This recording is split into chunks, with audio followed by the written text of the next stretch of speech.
Our next speaker is Cathy Brown from Australia.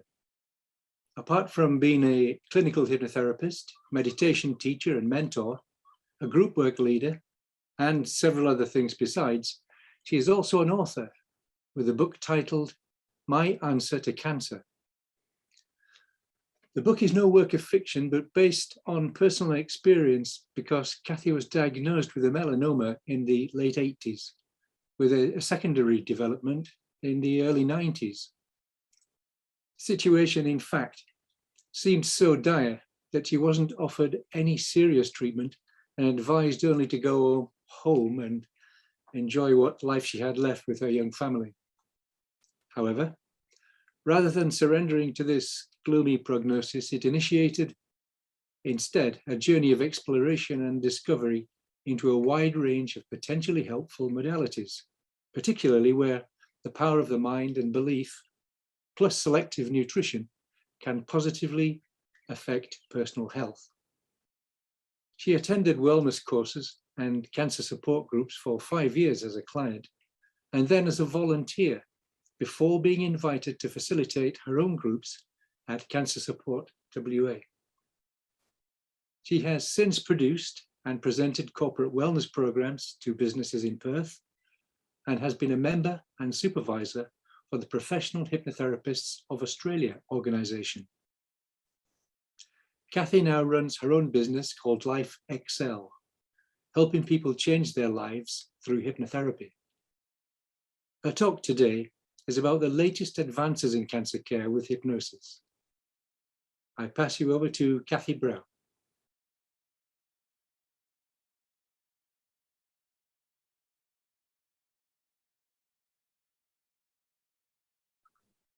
Yep. Cathy? Hi, Cathy. Just unmute yourself.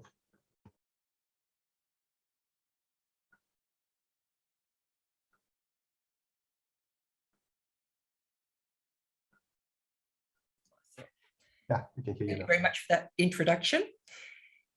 It was quite an interesting process trying to figure out in 35 minutes what I could tell you about my 33 years in the cancer industry.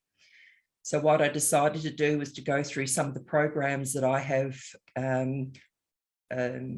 presented over the last 30 years and take some of the slides from that, because sometimes I think a picture tells 1,000 words.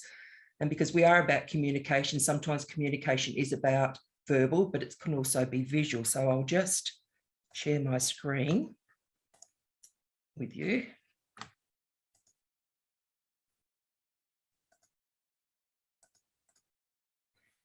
But the first thing I always say to the clients when I'm working with them, that I don't give medical advice. I'm not medically trained in any way. I come from learning from people, thousands of people that I've worked with, and vicariously I've learned about life and I've learned about cancer by listening to other people's stories and hearing their expressions of emotion and fears and what they have been able to take from the journey. But what I always want to do is empower people by knowing that there's always more choices than what they think that they have. And that's why whatever I say to people, whether it's in a presentation like this or whether it's on a one-to-one basis, you can accept or reject anything that I say. As we all know, there's no absolute truth. Everyone sees things from different perceptions, and that's the thing that we need to work with. I know working in groups, I found that there were 3 types of people would come into the groups. There were people who, I'm going to beat this cancer, nothing's going to stop me, just show me what to do. Then there were people coming in saying, I've heard there's things I can do, but I really don't know where to start. Then I've also had people come in and say, I've come here because I want to know how to die well, and nobody will talk to me about dying. So as a, working in this industry, there's a huge variety. So there's not just one way of dealing with people. So just to give a couple of stats in Australia, in 2020, there were 150,000 new cases of cancer diagnosed, and of that, there were 50,000 deaths. So with stats go with that, it says about 1 or 2 people diagnosed, 1 in 2 people, that's 50% of our population would be diagnosed with some sort of cancer by the age of 85. Now, the reason I say that one is that a lot of people come in and say, what have I done wrong? They feel some guilt that they've not eaten the right foods, or they've not meditated enough, or they're not exercised enough. But it seems to be some of the lifestyle that we're living now, and people haven't done anything wrong. And it's about encouraging to look at some things they can do to increase their quality of life. Also, things are categorized in the most common cases: prostate, breast, colorectal, melanoma, and lung cancer. But what I found that a lot of cancers aren't about where they are in the body, it's about the person. You know, where's the person in all of this? They're the one that are dealing with it. So I often look at Cathy's cancer or Bill's cancer. To me, it didn't really matter where it was in the body. There's so many strategies we can use as hypnotherapists to support their immune systems. But it was interesting that of these 5 cancers accounted for about 60% of all cancers diagnosed in Australia. And there was only a small percentage of certain cancers, which is only about 5%, were due to an inherited faulty gene. So that comes into epigenetics. Some of you may have heard about epigenetics, others haven't. But it's how the environment, they're looking at now, Dr. Bruce Lipton is doing a lot of work in looking how the environment and other factors can change the way that genes express themselves. You know, while epigenetic changes do not alter the sequence of a person's genetic code, that can play an important role in development. So looking at what we can do, you know, sometimes genetics can load the gun, but sometimes it's the lifestyles that can pull the trigger to set these things going. What I really like about the changes of when I was diagnosed 33 years ago, or 34 years ago with the initial cancer, and then 33 with secondary, it was about one or the other. So it was about, you did this, and if you did anything else that wasn't medical stream, it was called alternative. And there seemed to be this real fight between, you know, can I do this or should I do that? And people used to struggle. But I really love now that we've moved into this age of integrative medicine. And the British Society of Integrative Medicine, the quote that they have, it's about approaching to health and healing that provides patients with individually tailored health and wellbeing programs, which are designed to address the barriers to healing. And I think that as hypnotherapists is really important, where we can be the bridge to help to break down those barriers of healing. And it provides a patient with knowledge, skill, and support to take better care of themselves, physically, emotionally, psychologically, and spiritually. It's the whole person. And quite often I say to people, it's like sitting on a chair. You know, you've got 4 legs on the chair that keep you solid and you can wiggle around. But if you take one of those away, you tip over. So you need to address, you know, the 4 aspects of who you are to create that sense of health and well-being. So, you know, some of the barriers to healing that I've observed over the time is fear, the fear that comes up. Some people can't even say the word cancer. They call it the big C, or they won't tell people. We've had people that won't even tell their family, or especially their work, because they're really scared that they'll lose their job because they've got cancer. So it's really good to open up. But what is it you're fearing? Sometimes it's the treatment. And I'm going to talk about the language around the treatments of cancer. But the thing with fear is to acknowledge it. And when you acknowledge it, pull it apart and look at it, it loses a lot of its power. Sometimes there's shame. It's their own self-esteem. They feel they're not good enough. You know, I've not done this, and they're really belting themselves up. And once again, as hypnotherapists, that's a wonderful way that we can use for self-esteem, building that self-esteem. And I think that's one of the real foundations that we can work with. One of the big things I've worked a lot with is resentment, that people are still carrying wounds from the past. And I say to people, you know, the past is history. Doesn't matter how many times you go over those events, you can never, ever make it a better past. But what you can do is learn from those experiences, but then release the emotional attachment that's holding you back. Now, some people find with forgiveness, if you say you're going to forgive someone, you're saying, oh, what they did was okay to me. Well, no, it's not okay. But what we can do is change that word forgiveness into the word release, I release you from whatever you've done to me, either knowingly or unknowingly, but it's time for me to move forward. And people tend to get that they're doing the forgiveness for themselves, not for the other people. And as I said, with the guilt, I'll talk about the language. People feel like if they do all the things that they're told to do, and the disease still progresses, that there's a sense of failure, that they feel guilty that they haven't done enough. And we don't want to set people up for guilt, that they haven't done enough. And that's where our language can come into, forgiving themselves for not, like I say, having enough veggie juices in a day, or exercising or meditating or hanging on. And grief. It's not just grief about losing other people. Grief can come in many, many forms. Looking at grief of perhaps losing a home or a job or a country or a friendship. But what happens when people are diagnosed with cancer? It's the grief of losing the life that they thought they were going to live. And it's really dealing with, I thought, I never thought my life was going to end like this. I was 33 when I was diagnosed with cancer, and I never at any stage thought my life would end at 33. And it was such a shock that I'd have to then face, my future and what that would be. So I really appreciated having people that I could talk to. When I went to Cancer Support WA, ran support groups and empowered people to make choices.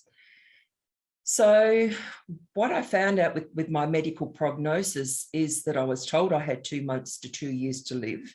There's nothing else that could be done for me. Go home and enjoy my family while I could. I was such a mess. I couldn't eat. I couldn't sleep. I couldn't even talk. I was so anxious and stressed that I was talking like this, because it was just horrendous. And in those days, we had a water bed. I don't know if you remember them back in the 80s. I'd wake up in the middle of the night and it was like a tsunami. The whole bed was shaking because I was shaking. My nerves just packed up. And I thought, I don't want to live whatever life I've got left like this. So I went to my doctor for help, and he said, all I've got to do is just prescribe you some Sarapax, which is a drug that would help to relax me. And I thought, that's not really the help that I'm looking for. I want strategies. I want skills. What can I do to contribute to my creation of health and well-being, or just getting through what I'm going through? But there was also a sense of responsibility for family. My family and friends were absolutely, they weren't coping. It's very difficult to have to go home and tell your parents. They'd already lost one daughter before I was born. And here I was going to have to tell them again they're going to lose another daughter.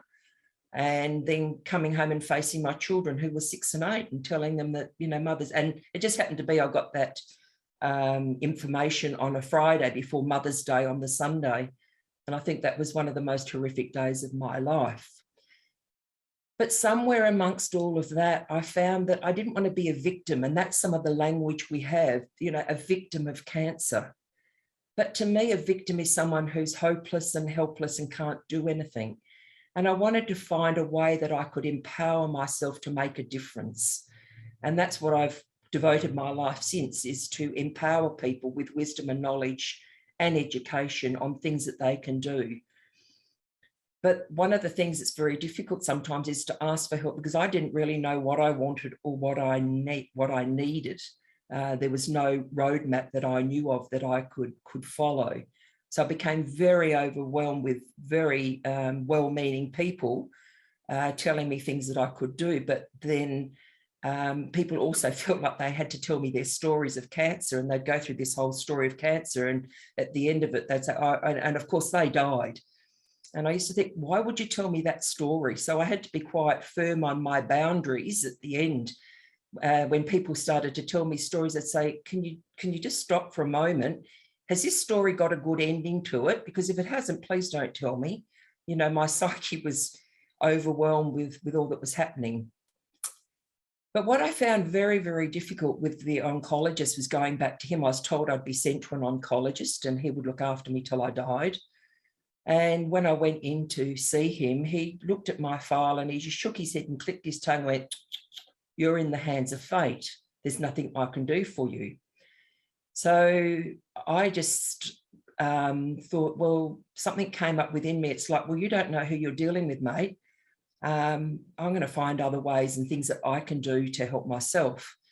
So that's when I set off on this journey. And each time I went back for him to check me out, I'd say, look, I've started meditating. I've changed my diet. I've learned Reiki. I've joined a support group. I'm doing more exercise.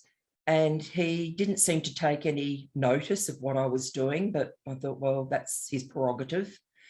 But after 2 years, when I should have been dead within 2 years, I was strong, I was healthy. I never knew you could feel so good when I really started to look after myself.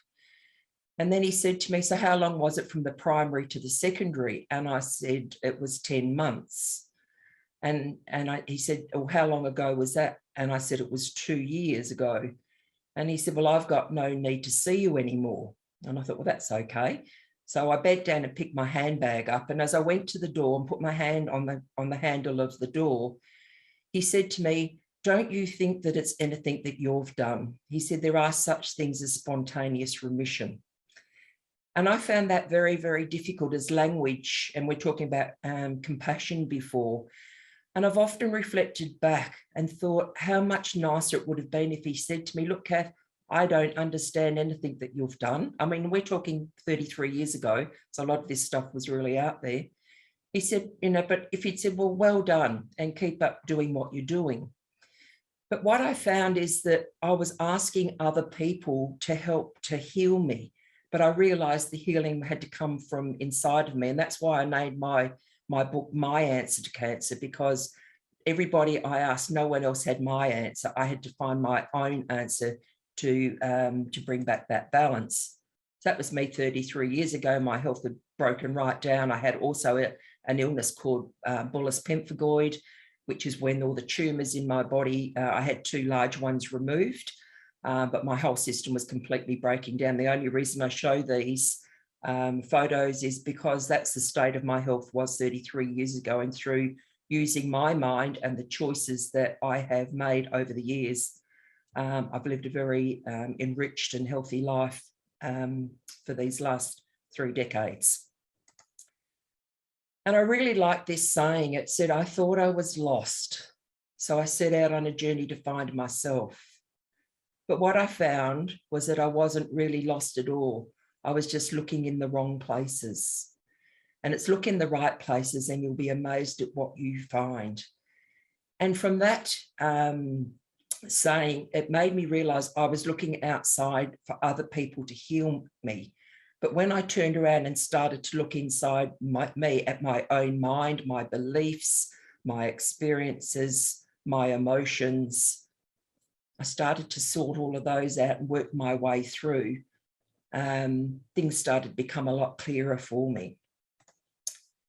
And that's when I realized the power of words and things that have been said to me over the time and how I reacted or responded to that. And if you look at the word spelling, words, when we write them down, it's called spelling, but I'd never ever looked at the word spelling as, spelling, because words can heal and words can harm. And I know that, as I said before, with the oncologist saying something nice back about empowering me instead of, well, don't you think that it's anything you've done? And we know that I know that I'm talking to people, some of the words that have been said to them, and quite innocently sometimes, but sometimes, they stick in people's minds. And that's where we can help to turn those around to empower them to see things differently.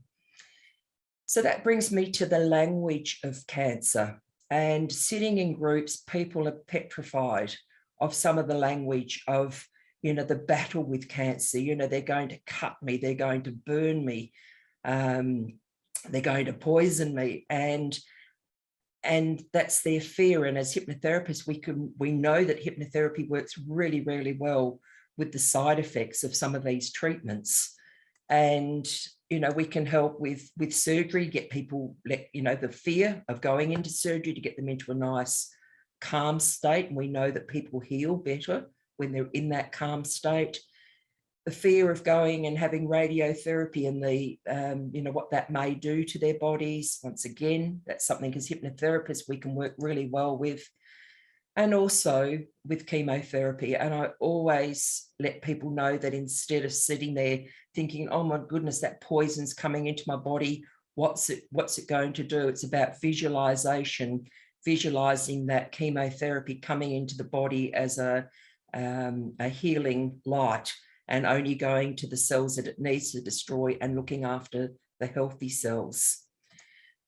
But what a lot of the treatment focuses on the physical, but what I found that, you know, sometimes we've been looking in the wrong places for some of the answers for cancer. And they may not be, they may cut out the tumours or burn them out or poison them out.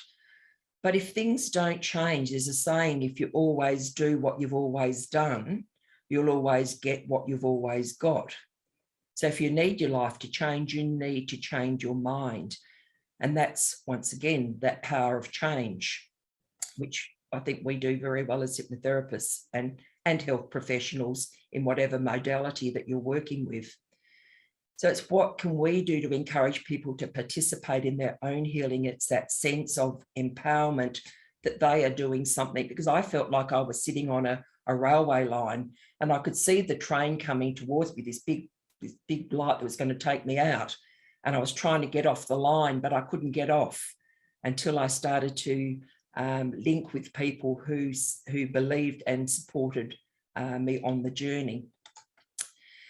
So overwhelmed, just didn't know which way to look. This is how most people come into the groups or into me as a one-on-one session. They've got piles of information from everybody. They just do not know where to sit and start, and what are some simple steps that they can move forward to. And that comes back also to the word disease, dis-ease. So, you know, it's like, how can I bring ease back into this person? You know, help them to feel that sense of empowerment. Because, you know, if you're playing with words that we do as hypnotherapists, if you bring someone back into ease, they don't have a dis-ease. There's no dis-ease anymore. Body, mind, spirit, and emotions are addressed and healing. So one of my realizations for me, that the cancer cells that I had weren't invading my body. They were actually my cells, and they'd lost their balance because I was extremely stressed and anxious. I'm not going to go into that story, but, you know, my son was extremely sick as a baby, and for 2.5 years I was on red alert whether he'd live or die. And, you know, people can't sustain a healthy life being at that level of stress and anxiety. And so, you know, addressing those issues, I didn't have the strategies and skills at the time, but that's where my own self-forgiveness came. I did the best I could with the wisdom and knowledge I had at that time. And so I knew that from within me, I had to address a lot of those issues that I'd never taken the time to look at. So how can we create inner peace and wellness with people? How can we support them to do this? You know, as you know, with hypnotherapy, emotional is a great place to start. Where are they at on the wheel of wellness? Intellectual, you know, what are they, you know, might have developed a lot of ways intellectually, but what about the creative side of them? What's been done with that? Looking at the physical, and exercise doesn't always have to be about going to a gym. It can be simple as movement with yoga, Tai Chi, walking, just getting the body moving. And there's a saying, the body needs stillness in the mind to heal, and it needs the body to move. So there's that balance of movement and stillness. Talk a little bit later about the social side of things, the environmental, the financial. So as hypnotherapists, we're looking at people holistically, at whole. How can we support them? Now, what we're talking about now with wellness is not a new concept. You know, back, you know, all the years ago, Thomas Edison said, the doctor of the future will give no medicine, but will interest his patients in the care of the human frame and in diet in the cause of prevention of disease. And once again, I think as healers or as professionals that we're all working in this community, and I like the word community, it's a common unity. We all have this common unity that we want to help people and relieve suffering and empower them. And that's where we can come in and teach them and support them to make those changes.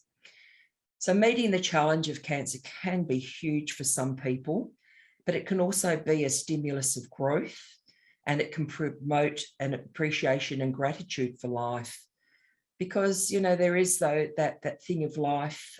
Some people just are in survival mode all the time, and they focus on all the things that are going wrong in their life. And sometimes it's nice to point out some of the things that are actually going right in their life that they've never had the time to discuss with somebody. But what it also does, it brings an opportunity to reflect and make changes in their life. People have often said, oh, I knew I wanted to do this, but I never had the time to do it. And I know one man that had an effect on me when I was telling him all the things he could do to help to bring back balance into his life. He said, Kath, it's easier to die than to change. And I was really taken by that statement of him. And that's when I realized, once again, as hypnotherapists, we are the catalyst. We are the people who can help people change. And if you've been working in the industry for quite some time, you'll have seen massive changes in people once they change their mind. So change comes in again with Charles Darwin, and his quote was, "It's not the strongest of the species that survives, nor is it the most intelligent that survives. It's the one that's most adaptable to change."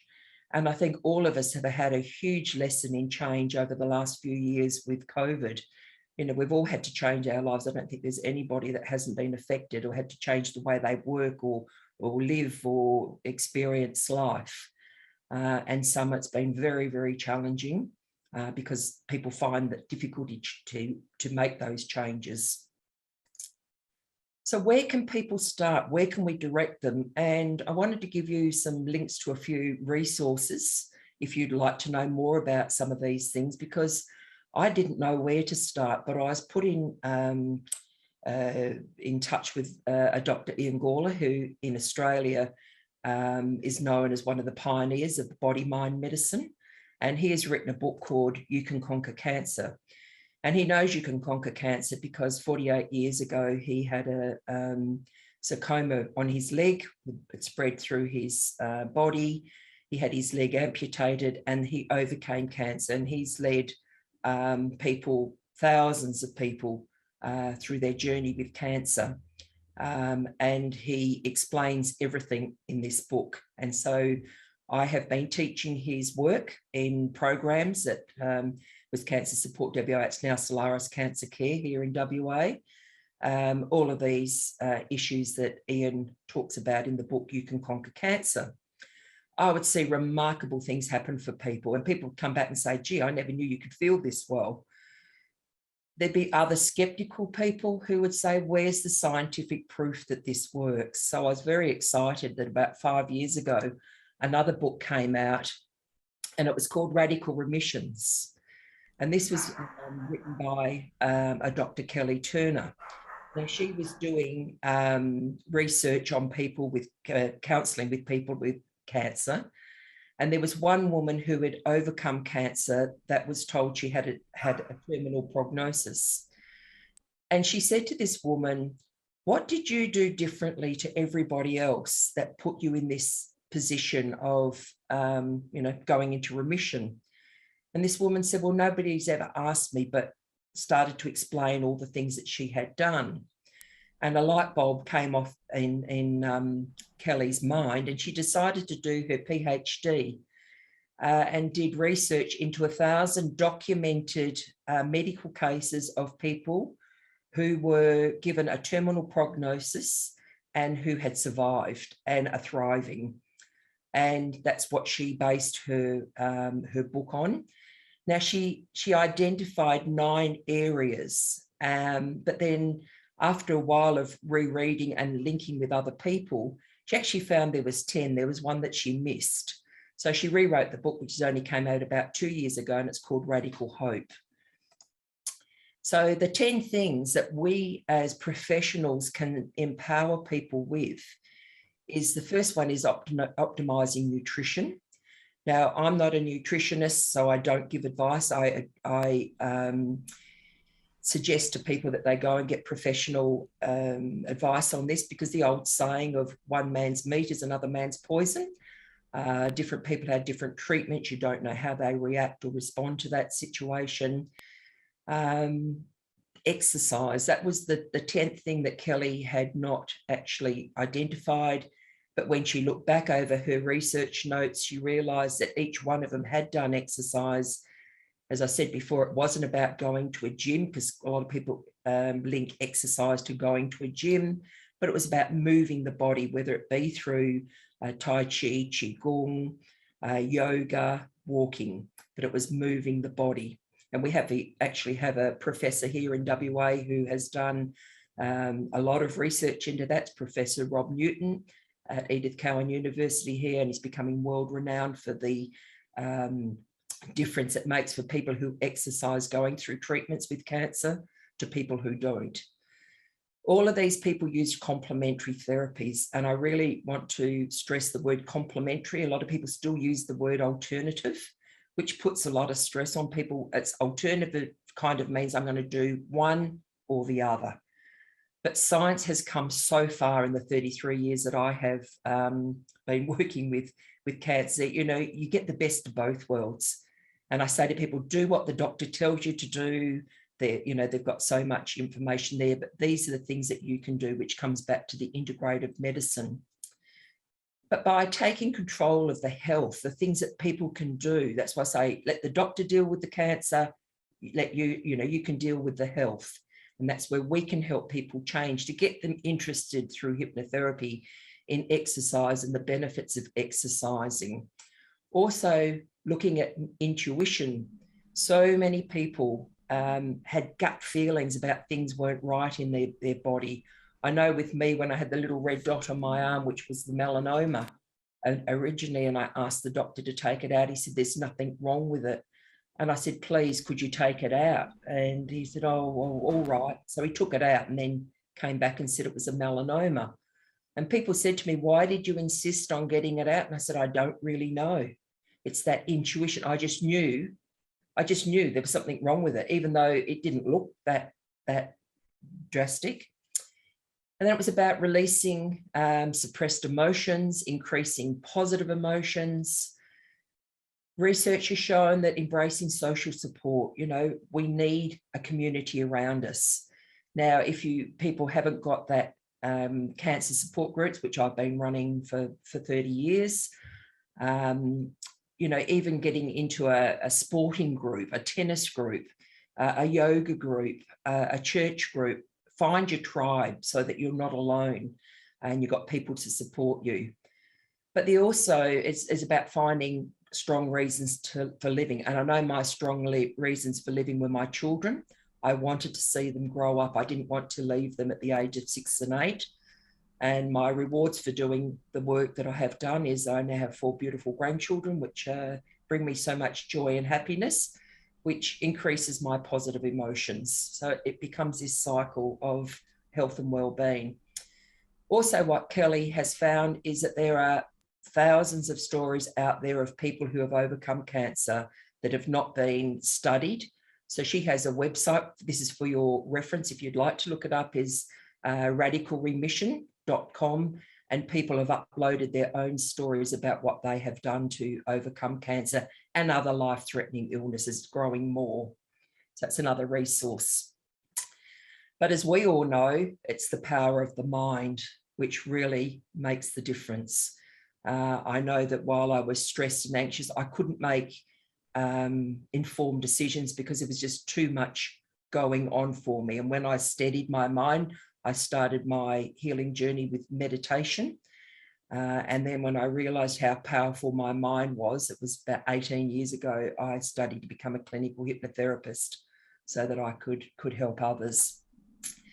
because that's one of the hardest things. The prison to escape is our own mind. We only think the way we think because we think that's the way you think. And it's not till you explore that and get yourself out of those confined restrictions that the world starts to open up with other possibilities for people. What I also found is that some of the great art masters were giving us hints centuries ago about the power of this greater power that we have. And Michelangelo in the Sistine Chapel, and you would all recognize, I'm sure, this painting, and it's called Creation. And so, you know, the power in this great wise person is reaching out to Adam, who is representing humankind, mankind, and he's reaching out, and Adam sitting back there quite relaxed, not even trying to connect with him. All he has to do is actually lift his finger up and they would connect. But he's very apathetic as he sits back there. But what it can be interpreted as is the power of the mind. And that when we link ourselves to the power of our own mind, when we can help others connect to the power of their mind, we can create a whole new life, a whole new belief system, and a whole new journey for people on this, what we call the cancer journey. And also realizing that people see the world differently. And so it's about being non-judgmental. We don't know what their memories are, their values, their attitudes, beliefs, and feelings. And that's what we need to respect. And the one thing that I used to get, well, I'll get feedback all the time about people saying, I love talking to you because you're so non-judgmental. It's about accepting people where they are and taking their hand and going on the journey with them without judging them in any way.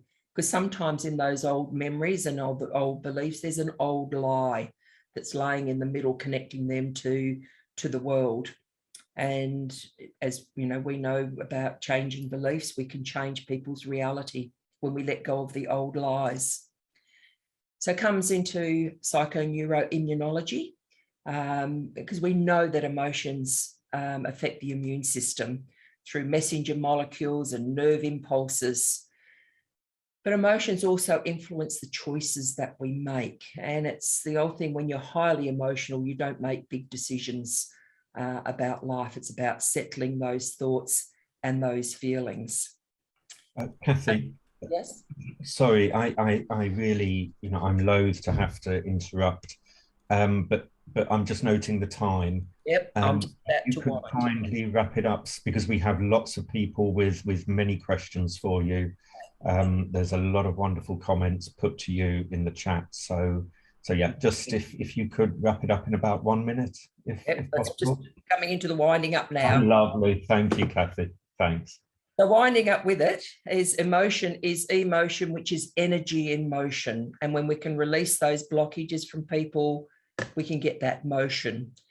And also, I like the word intimacy, and that's our privilege as hypnotherapists and as healers, doctors, whatever modality we're working. It's the intimacy, it's into me see, that people trust us enough to let us see into their minds, into their lives without that rejection. So it's about responding to people, not reacting to people, because when you react to people, you're reenacting something that they may not understand. So one of the other resources I'd like to give you is I work with this as well, the Alleviate app. It's Dr. Ian Gall has given all of his, he wants to alleviate suffering in the world. So this is a free app, costs nothing for anybody. That all of his meditations are on there if you want to give to clients in between times, in between your sessions. That's another resource for you. So just in conclusion, looking at body, mind, spirit and emotions, bringing them all together and dealing with the person as a whole. So stop the share. So sorry about that. I do get a bit excited. No need to apologize. Thank you, Cathy. That was very, very emotional and also very inspiring. all at the same time, and I can see from the many messages that are coming through from the chat that, you know, that's very much felt amongst the entire audience here with us today. We've all found you to be very inspirational, and it gives, you know, it gives us hope. So many of us, too many of us, are touched by cancer in one way or the other. So you are truly someone who gives us hope. I don't really have very long to put the plethora of questions that we've got here for you. I'm going to put the first one that came through. So that was, you know, quite a few minutes ago, probably 20, 30 minutes ago. Now this is from May Teng in Malaysia, who has said, "Hi Cathy, I'm a breast cancer survivor diagnosed at the age of 34 in 2019. It is not often spoken of, even among patients and survivors in the support group. I would like to ask about the culture of toxic positivity. What is the most appropriate thing to say to encourage those newly diagnosed from cancer survivors without being toxic with the positivity?" It's a really, really good point. And, you know, we often address that in the groups, that people get guilty that, you know, if only I stay positive, I'll be okay. And that's not the case. To me, I say to people, sometimes you're going to have days where you're going to just sit there and cry. And that's the emotion, letting that emotion out. But because you cry or because you feel angry or you feel those emotions, it doesn't, it's not going to damage you anymore. So it's about being healthy and realistic and positive with it. Don't try and keep that mask on all the time. Let you have someone you trust that you can express those fears with.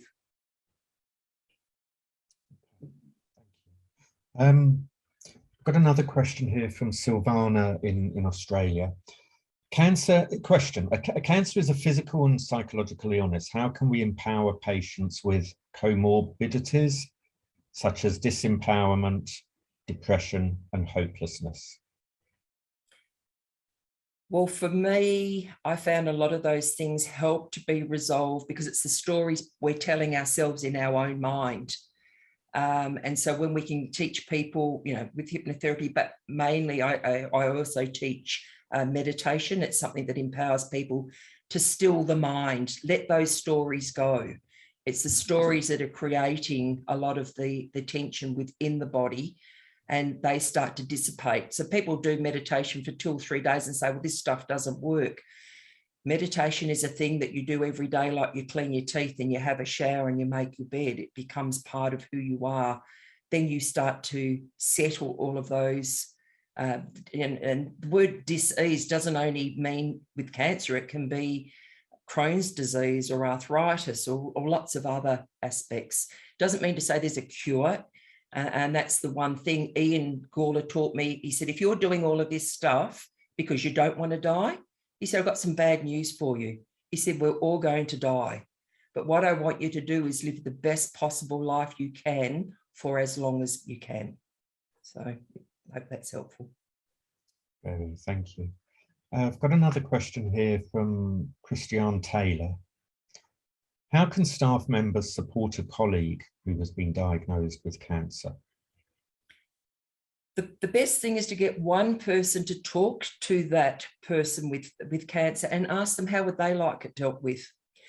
I've had people come back. Some people say, look, I went to work, not one person spoke to me. They all avoided me because they were all too frightened. I'll start to cry.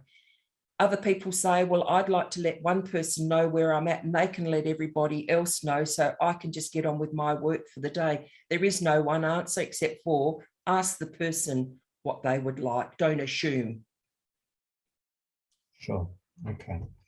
We've literally got a minute and a half left. So I think I just want to read to you some of the messages that have come through.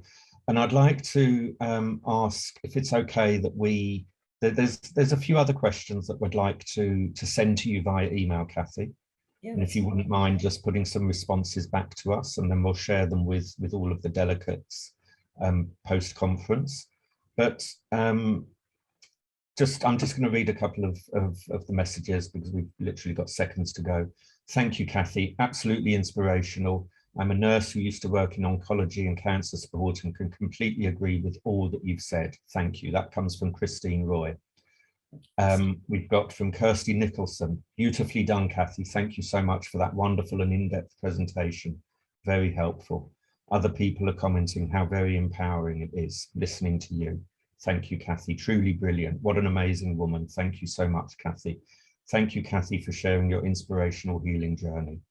So, you know, that's what you've given us today. A lot of empowerment, a lot of inspiration, and a lot of hope. And, you know, on behalf of all of us here, and on behalf of the LSCCH and LCCH Asia Group, I'd like to sincerely thank you for joining us, Cathy, today. I know that obviously in Australia, you're now what, about coming up for 8 o'clock in the evening on a Saturday evening. So thank you for giving up your valuable time. It's been an absolute pleasure hosting you. And I'll be in touch early next week with the questions that we haven't been able to address here. Thank so you. Thank you. Thank you very much. And we'd be delighted if you choose to stay on. You're welcome to stay on. You're welcome to come in and out as you want. And thank you. Thank you. Take care.